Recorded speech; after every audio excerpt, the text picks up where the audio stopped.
Hello dear student, आज laws of motion के ऊपर 5 न्यूमेरिकल्स देखेंगे। तो पहला न्यूमेरिकल्स है कि एक ब्लॉक है जो पुली के अंदर से हैंग कर रहा है, जिसका मास कैपिटल एम है और पुली का खुद का मास है स्मॉल एम।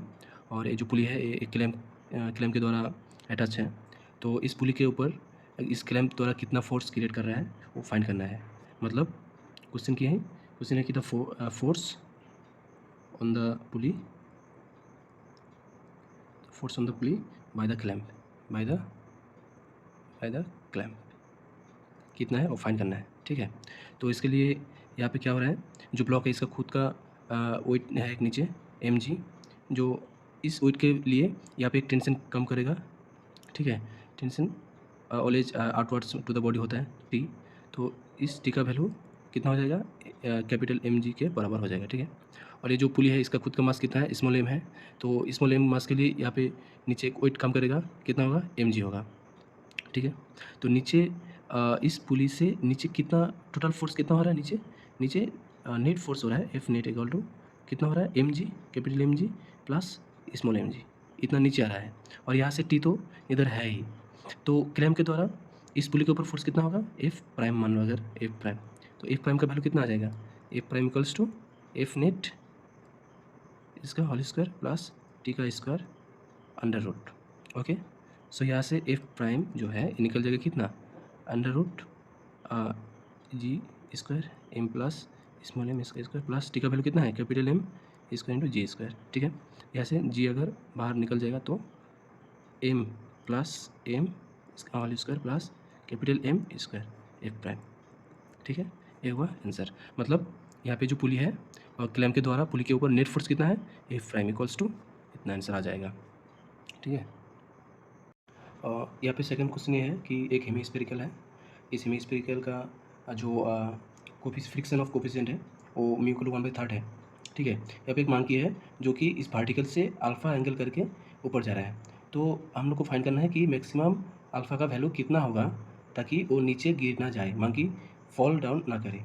इसका मतलब क्या है कि अगर मान की नीचे गिर ना जाए, इसका मतलब ये है कि जो एंगल है यहाँ पे अल्फ़ा, ये अल्फ़ा किस में है, एंगल ऑफ रिपोज में है, angle of repose, angle of repose में है।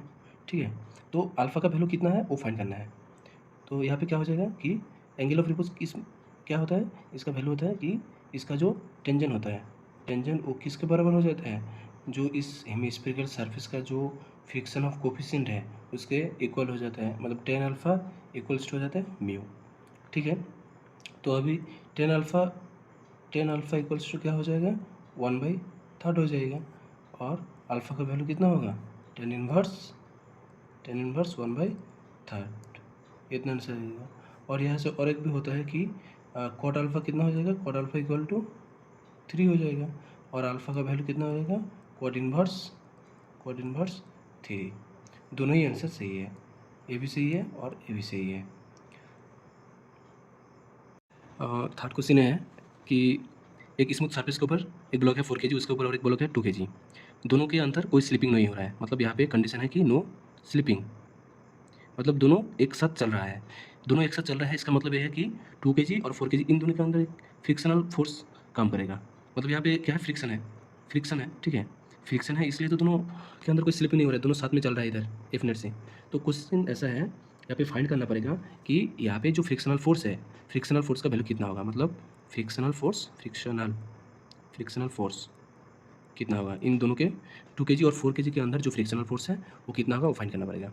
ठीक है, तो इसके लिए कैसे इस सवाल को कैसे सॉल्व करते हैं, यहाँ पे दोनों एक साथ चल रहा है सामने, मतलब एक एक्सेलरेशन जा रहा होगा, एक्सेलरेशन वैल्यू ये है, एक का वैल्यू कैसा आएगा, A equal to net force 18 by total mass कितना होगा 4 + 2 = 6, that equal to 3 metre per second square. मतलब एक्सेलरेशन हम लोग को मिल गया है 3 मीटर पर सेकेंड स्क्वायर। तो दोनों एक साथ चल रहा है इधर, 2 kg और 4 kg दोनों सामने चल रहा है इधर। तो यहाँ पे एक इनर्शियल फोर्स काम करेगा इस 2 kg ब्लॉक के ऊपर, जो कि फ्रिक्शनल फोर्स की तरह होगा। ठीक है, तो इस साइड एक फोर्स काम करेगा इनर्शियल फोर्स एफ, और एफ का वैल्यू कितना आ जाएगा, एफ का वैल्यू आ जाएगा एक एफ किसके बराबर होगा, एफ बराबर होगा 2 kg, इसके ऊपर जो फोर्स काम करता है वही फ्रिक्शनल फोर्स होगा। तो एफ इक्वल्स टू हो जाएगा मास इंटू एक्सेलरेशन, मतलब जीरो फोर्स है, इस साइड काम कर रहा है क्योंकि बॉडी इस साइड जा रहा है, तो जीरो फोर्स ऑपोजिट में काम करेगा, वही फ्रिक्शनल फोर्स में जाएगा। तो M equals to 2 × 3 that's equal to 6 newton. मतलब जो फ्रिक्शनल फोर्स है इसका वैल्यू कितना आ जाएगा 6 न्यूटन। ठीक है।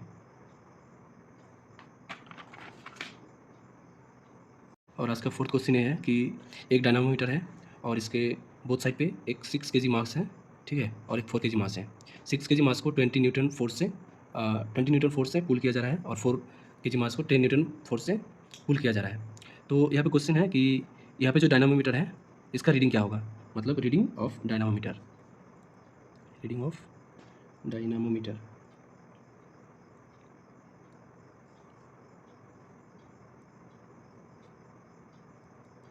रीडिंग ऑफ डायनामोमीटर, इसका रीडिंग कितना होगा उस देखना पड़ेगा।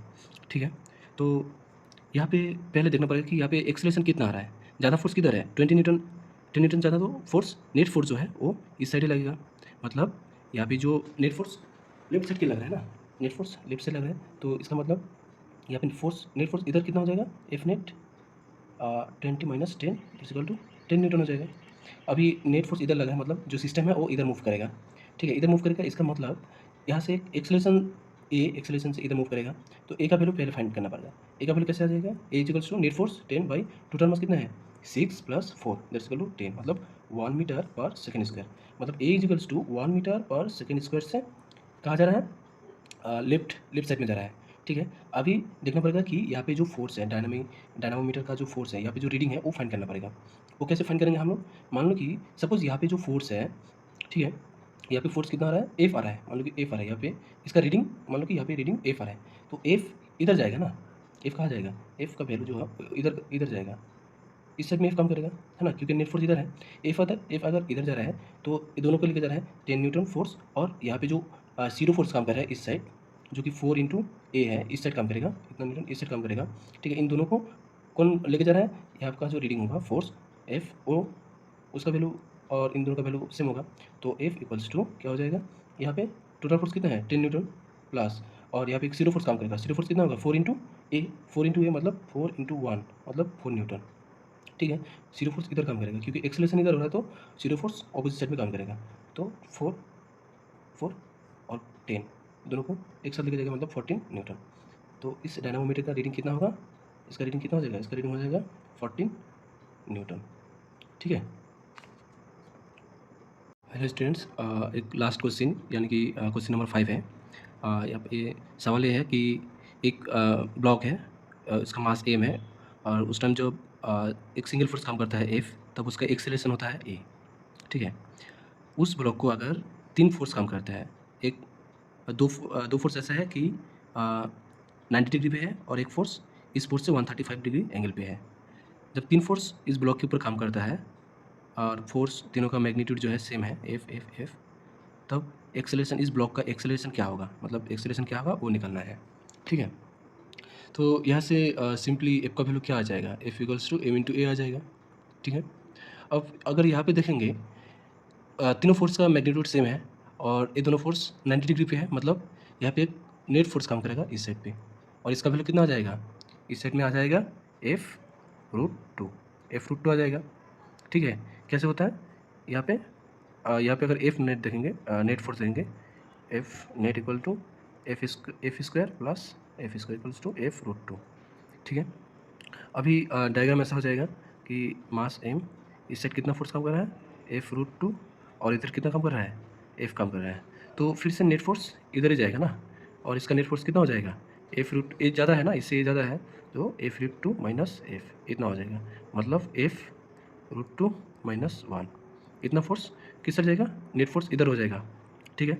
और इसका मास कितना है, एम है, तो अब एक्सेलरेशन निकालना पड़ेगा, acceleration equal to A equals to net force F root two minus 1 इतना बाई मास कितना है एम, और एम का वैल्यू यहाँ से कितना आ जाएगा, एम इक्वल टू एफ, अच्छा net force M equal to F by A, और यहाँ पे जो एक्सेलरेशन ए हो जाएगा इस साइड ए प्राइम मान लो, और इसका वैल्यू ए प्राइम, तो F root two minus 1 by M का वैल्यू एफ बाई ए, मतलब एफ एफ कैंसिल, तो डिरेक्शन है root two minus 1 into A होते। देयरफॉर यहाँ पे जो ब्लॉक है मास एम, इसका नेट फोर्स इसका एक्सेलरेशन कितना हो जाएगा, रूट टू माइनस 1।